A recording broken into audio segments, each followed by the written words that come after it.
Clark County schools are back in session in less than 2 weeks, with new campuses opening up across the valley.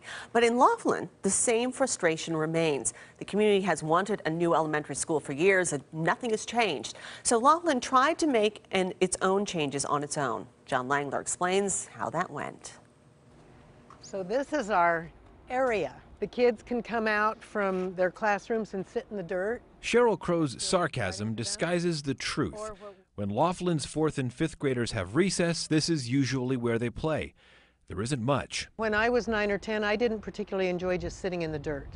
It's a patch of land on the Laughlin Junior and Senior High School campus. Last year, 4th and 5th grade students started taking class here, and the arrangement worked out well. All that's missing is a playground. Crow is on the school organization team and a vocal community leader. We've reached out to people that make their money in Laughlin to donate to this Laughlin project. And they have. And they have done it. The county has given us not one nickel. It worked. Crow says $30,000 was raised from local businesses. This rough idea was drawn up of what the playground would look like. But now Crow says red tape has gotten in the way. They're just dragging everything out.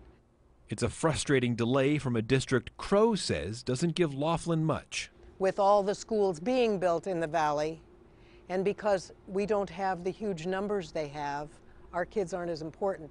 Laughlin's 4th and 5th graders used to go here, Bennett Elementary. It's an older campus, mostly portable classrooms covered in stucco. Infrastructure problems are persistent.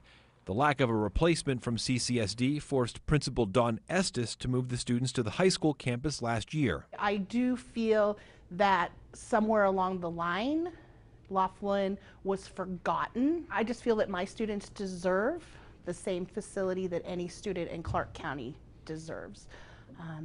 And it goes sometimes beyond a playground. Principal Estes says the playground delays involve insurance and other permitting issues, nothing unusual. But if things aren't sorted out soon, Laughlin could lose a key grant that would help pay for the project. And once again, the rural community would be left behind.